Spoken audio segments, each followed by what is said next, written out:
जय श्री कृष्ण। राधे राधे दर्शकों। अब तक हम आपको कार्तिक मास महात्म्य के 28वें अध्याय तक की कथा का श्रवण करवा चुके हैं।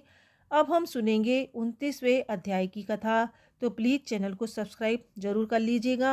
हमारे चैनल पर हम आपके लिए सभी व्रतों की कथा लेकर आते रहते हैं। चलते हैं वीडियो की ओर। राजा पृथु ने कहा, है मुनिश्रेष्ठ, आपने कलह द्वारा मुक्ति पाए जाने का वृतांत मुझसे कहा, जिसे मैंने ध्यानपूर्वक सुना। हे नारद जी, यह काम उन दो नदियों के प्रभाव से हुआ था। कृपया मुझे बताने की कृपा कीजिए। नारद जी बोले, हे राजन, कृष्णा नदी साक्षात भगवान श्री कृष्ण महाराज का शरीर और वेणी नामक नदी भगवान शंकर का शरीर है। इन दोनों नदियों के संगम का महात्म्य श्री ब्रह्मा जी भी वर्णन करने में समर्थ नहीं है। फिर भी चूंकि आपने पूछा है, इसलिए आपको इनकी उत्पत्ति का वृतांत सुनाता हूँ। आप ध्यानपूर्वक सुने। चाक्षसु मनवंतर के आरंभ में ब्रह्मा जी ने सह पर्वत के शिखर पर यज्ञ करने का निश्चय किया। वह भगवान विष्णु, भगवान शंकर तथा समस्त देवताओं सहित यज्ञ की सामग्री लेकर उस पर्वत के शिखर पर गए। महर्षि भृगु आदि ऋषियों ने ब्रह्म मुहूर्त में उन्हें दीक्षा देने का विचार किया।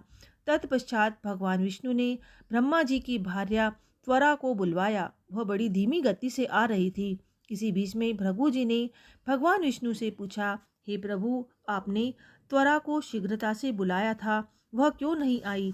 ब्रह्म मुहूर्त निकल जाएगा। इस प्रकार भगवान विष्णु बोले, यदि त्वरा यथा समय यहाँ नहीं आती है तो आप गायत्री को ही स्त्री मानकर शिक्षा विधान कर दीजिएगा। क्या गायत्री पुण्य कर्म में ब्रह्मा जी की स्त्री नहीं हो सकती? नारद जी ने कहा, हे राजन, भगवान विष्णु की इस बात का समर्थन भगवान शंकर जी ने भी किया।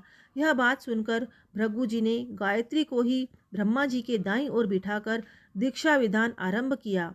जिस समय ऋषि मंडल गायत्री को दीक्षा देने लगा, उसी समय त्वरा भी यज्ञ मंडल में आ पहुंची।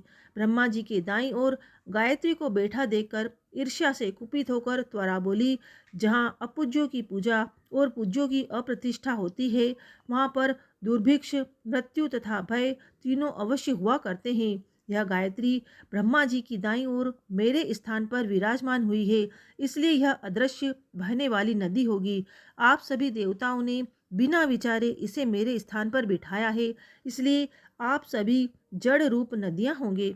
नारद जी द्वारा राजा पृथु ने कहा, हे राजन, इस प्रकार त्वरा के शाप को सुनकर गायत्री क्रोध से आग बबूला होकर अपने होठ चबाने लगी।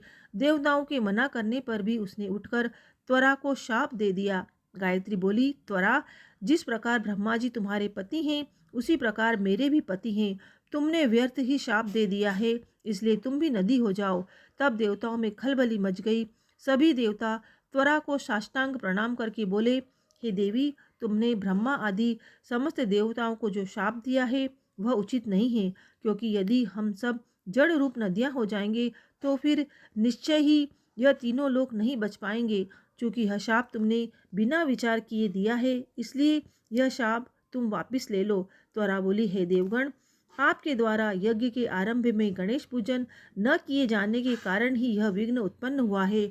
मेरा यह शाप कदापि खाली नहीं जा सकता, इसलिए आप सभी अपने अंगों से जड़ीभूत होकर अवश्यमेव नदियाँ बनोगे।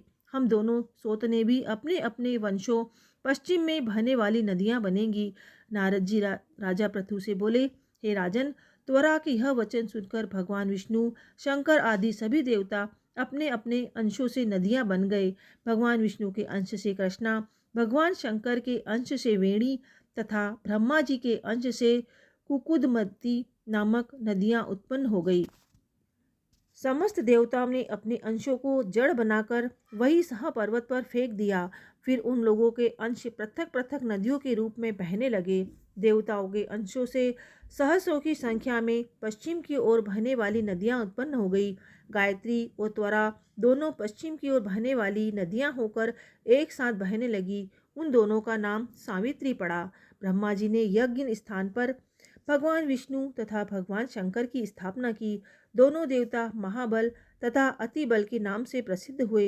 हे राजन, कृष्णा और वेणी नदी की उत्पत्ति का यह वर्णन जो भी मनुष्य सुनेगा, या सुनाएगा उसे नदियों के दर्शन और स्नान का फल प्राप्त होगा। आज की कथा यहीं समाप्त होती है।